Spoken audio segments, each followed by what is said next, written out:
In some new Forsaken lore cards, we learn of a young child who essentially became a guardian after getting revived by a ghost. This is a super unique case in terms of Destiny's backstory, and today we uncover who this child turns out to be, one of the most powerful guardians to ever exist. You know, getting that up and running means coming out of hiding, giving you-know-who another shot at you. Hope I was around to see that showdown. Personally, my money was on the guy with the golden gun. But hey, what do I know? I'm dead. Alright Guardians, welcome back to the channel. Hope you're having a pretty good day, and let's jump right into today's video. So I'm first going to begin by reading two lore cards from Forsaken, which are actually pretty interesting. They talk about this child and how he was sort of raised out there in the wild among all of this fallen chaos. So going to read those two cards. They're called Confession of Hope 1 and 2, and then we're going to theorize after like we always do and uncover who this child is.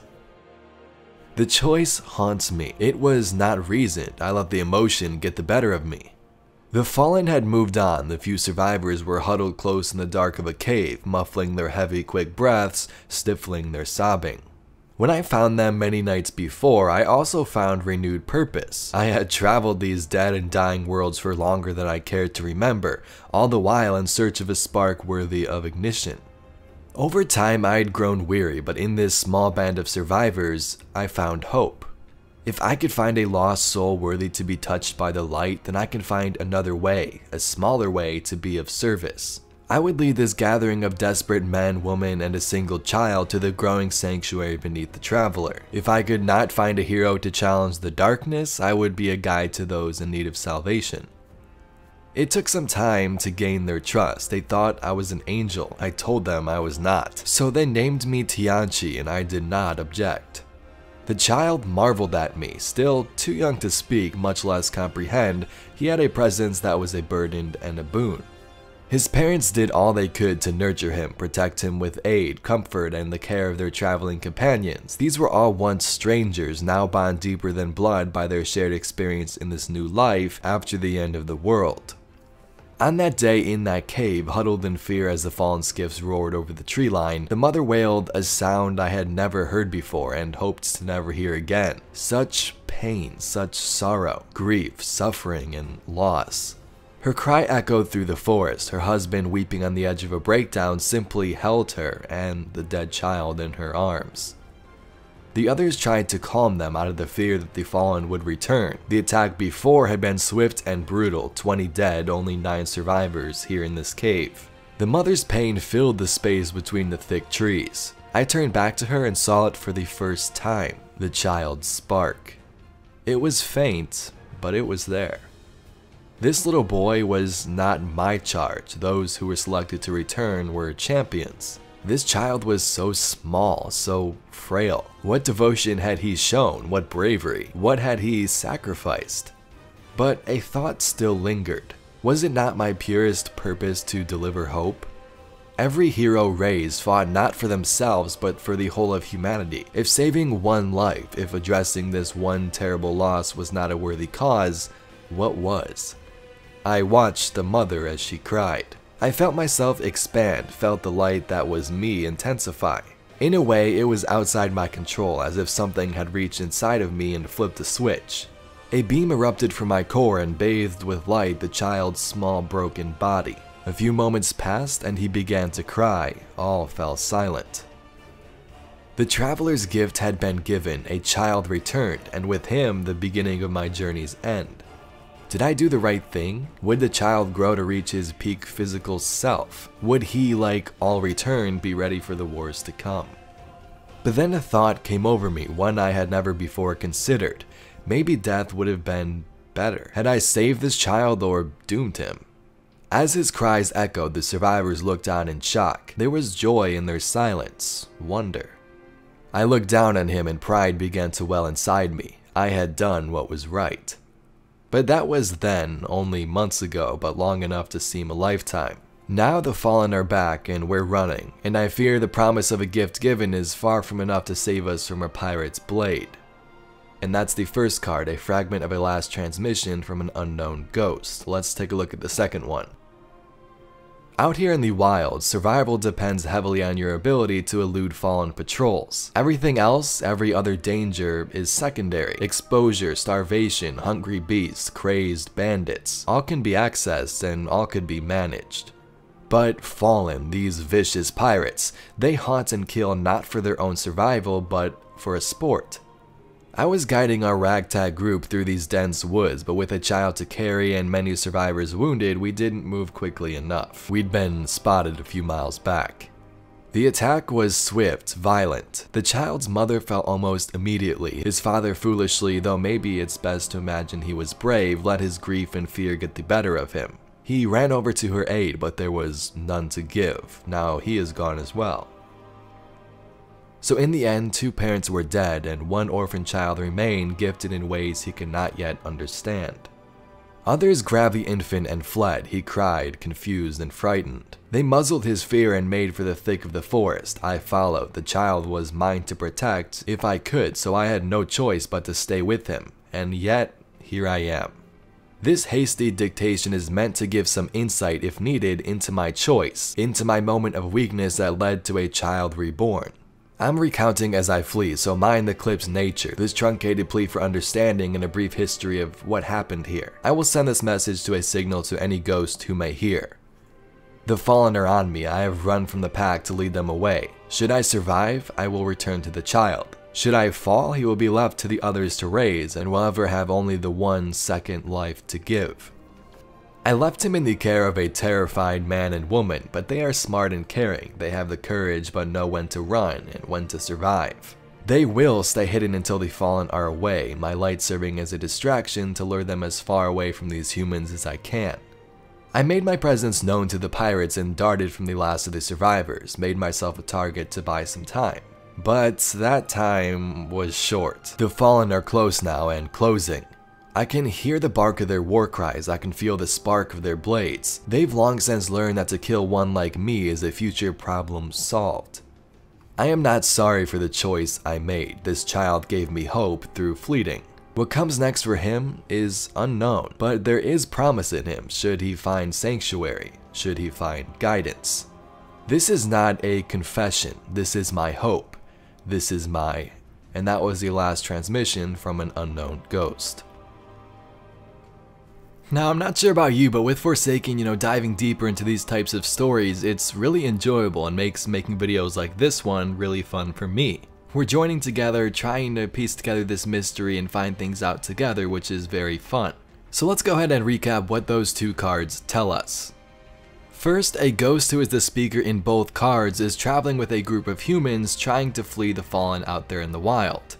In the group here there is a mother and a father, but their child dies and they are deeply saddened. Their young child, who was frail and weak, couldn't make the journey to the city. The ghost suddenly chose to resurrect the boy with the light of the traveler in the hope he would become something strong and maybe one day transform into a guardian. Now, on a side note, this kind of reminds me of something like Star Wars with Rey. She had this power inside of her the whole time, but never really knew it. This is sort of the same case. I guess it's a baby in this case. It's not going to know anyway, but kind of the same thing. Towards the beginning of that card, the ghost tells us that his goal is to find someone worthy of ignition. If he couldn't, it would be okay. He'd be there to help save the group anyway and try to lead them to the city. So with the child revived by the ghost, it was now alive, but the Fallen were still in big issue here and they were kind of on their tail. Ghost then eventually split up with the pack to lure the Fallen away and transmitted all of this info to another ghost. That's how we're kind of getting this information within these cards, and keep that in mind. Ghost says, I am not sorry for the choice I made. The child gave me hope through fleeting. What comes for him next is unknown, but there is a promise in him. Should he find sanctuary? Should he find guidance? This is not a confession, this is my hope, this is my... And then we can assume the ghost did not make it out alive there. So moral of the story, baby dies, baby gets revived by ghost, and then ghost dies. So this young child has the power of the light within them and they don't even know it yet. So now let's get into the fun part. This sort of backstory sounds a lot like the story of Shin Malphur, who is the legendary gunslinger who was introduced more prominently in Forsaken's release. This child could be Shin in his past as a young child before he met Jaren Ward.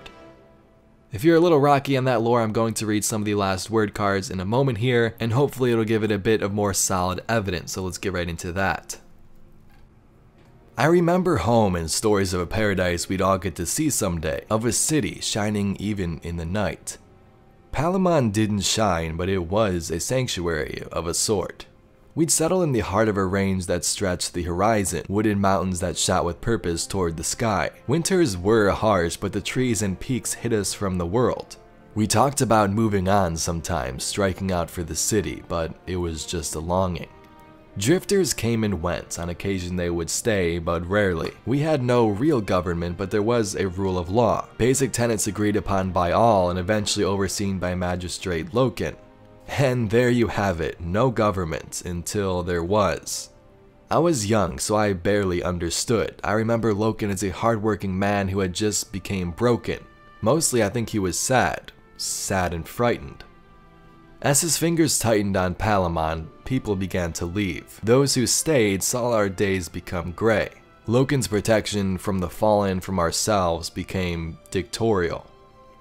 Looking back, I think maybe Loken had just lost too much of himself, of his family. But everyone lost something, and some of us had nothing to begin with. My only memory of my parents is a haze, like a daydream and a small light, like the spark of their souls. It's not anything that I dwell on. They left me early, taken by dregs. Palamon raised me from there. The family I called my own, cared for me as if I was their natural-born son. And life was good. Being the only life I knew, my judgment is skewed, and it wasn't easy, pocked by loss as it was, but I would call it good. Until two men entered my world, one a light, the other the darkest shadow I would ever know. So that card is Ghost Fragment, the last word. There's Shin Malphur is explaining his memories as a kid back in Palamon, explaining their sort of government with Loken, and he was also with adopted parents. He didn't really remember anything before that, other than his parents left me and were taken by dregs, so keep that in mind as we move forward. Let's next take a look at the Ghost Fragment, the last word 2 card. So in this card, it still takes place in Palamon. Shin is still a young boy, and Jaren Ward comes to the settlement, who turns out to be his mentor in the future. So I'm not going to read all of it, but let's start with the important stuff. This man was dangerous, but there was a light about him, a pureness to his weight that seemed to hint that something was earned, not carelessly given. I'd been the first to see him as he approached, but soon most of Palamon had turned out to greet him. My father held me back as everyone stood there in silence. Jaren didn't make a sound behind his sleek racer's helmet. He looked just like the heroes in the stories. And to this day, I'm not sure one way or another if the silence between the townspeople and the adventurer was born out of fear or respect. I like to think the latter, but any truth I try to place on the moment would be of my own making. So the next part, they're waiting for Loken to come out and greet Jaren Ward, and then young Shin sprints across the courtyard to meet this man. I stared up at him and he lowered his attention to me, his eyes hidden behind the thick tinted visor of his headgear. My sight quickly fell to his sidearm. I was transfixed by it. I imagined all the places that weapon had been, all the wonders it had seen and the horrors it had endured. My imagination darted from one heroic act to the next. I barely registered when he began to kneel, holding out the iron as if it was an offering, but my eyes locked onto the piece, mesmerized. I recall turning back to my father and seeing the looks on the faces of everyone I knew. There was worry there, my father slowly shaking his head as if pleading for me to ignore the gift.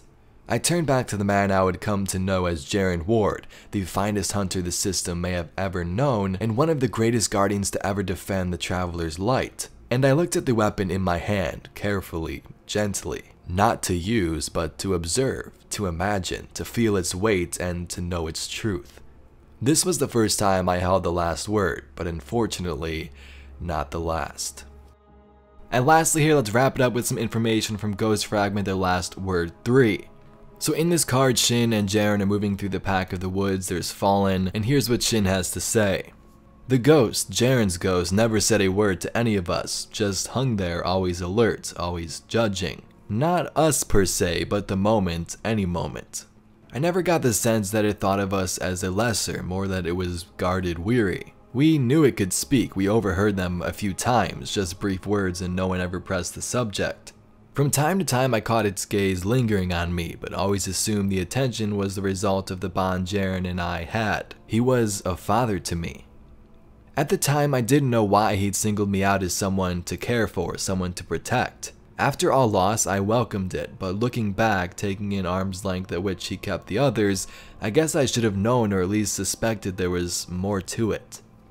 So there's a little more in that card. We're skipping a big chunk where Jaren actually dies, and Shin is all, depressed and sad about the whole situation and says it's kind of his fault. So here's some lines towards the end of that card with the ghost. Then a confirmation of the horrible truth I had already accepted as Jaren's ghost came to a halt a few paces in front of me. I exhaled and slumped forward, still standing, but broken. The tiny light looked over me with a curious tilt to its axis, then shot a beam of light over my body, scanning me as it had done the very first time we met. I looked up, staring into its singular glowing eye, and it spoke. So, pretty crazy, right? In the last word cards, Shin mentions his parents were killed by dregs, or fallen. In the confession card, this is the exact case with the young boy and his group. The mother dies, the father runs out trying to save her, and then the fallen kill them. When that happened, the people from the group picked up the child and ran off into the night, most likely surviving, possibly coming to a place called Palamon to settle and live out their lives. Now where things get a little bit confusing is the whole ghost situation. We know that Shin Malphur's ghost is that of Jaren Ward's, and we can kind of see there that it kind of came back and chose Shin to wield the power of the light and become a guardian.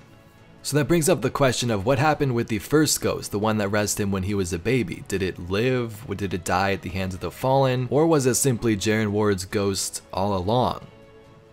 Now that last one there is kind of a long shot, but I did mention that the first ghost transmitted all this information to another ghost. So possibly the ghost that was listening could have been Jaren Ward's, and Jaren knew that this, child had some light in him and was capable of becoming a powerful guardian. Anyway, Guardians, let me know down below. Do you think this child here who was revived by a ghost is Shin Malphur, or is it simply just someone else? If you enjoyed this video, please be sure to give it a thumbs up and subscribe for some more awesome Destiny 2 news and entertainment. My name's Evade, and I'll catch you Guardians in the next one.